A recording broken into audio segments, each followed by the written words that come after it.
नमस्कार, आपण पाहतात रयत संवाद न्यूज चॅनल।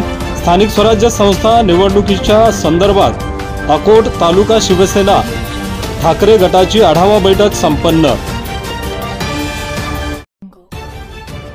आगामी स्थानिक स्वराज्य संस्था, नगरपालिका, जिल्हा परिषद, पंचायत समिती निवडणुकीच्या अनुषंगाने स्थानिक विश्रामगृह येथे अकोट तालुका शिवसेना उद्धव बाळासाहेब ठाकरे पक्षाची आढावा बैठक संपन्न झाली।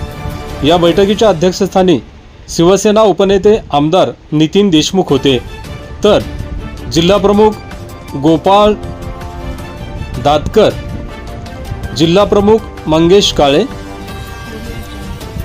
उपजिल्हा प्रमुख दिलीप बोचे, महिला आघाडी जिल्हा प्रमुख माया म्हैसने, तालुका प्रमुख ब्रह्मा पांडे, सहकार सेनेचे राज्य सचिव अतुल म्हैसने, शहर प्रमुख अमोल पालेकर आदींची प्रमुख उपस्थिती होती। यावेळी आगामी स्थानिक स्वराज्य संस्था निवडणुकीत शिवसेनेचा झेंडा फडकविण्यासाठी कामाला लागा असे आवाहन आमदार नितीन देशमुख यांनी केले।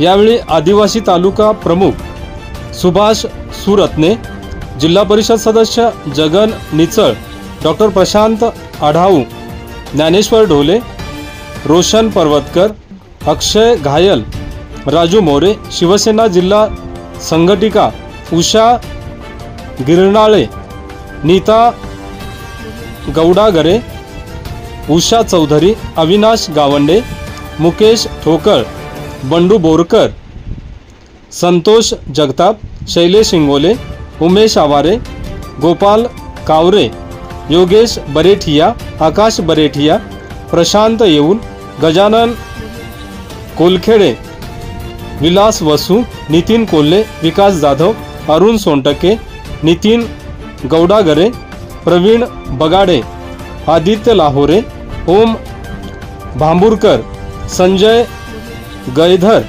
अमोल बदरखे, राहुल पाचडे, नंदू कुलट, विजय जवंजाळ, संतोष ठाकरे आदी उपस्थित होते। रयत संवादसाठी जफर खान, अकोट अकोला।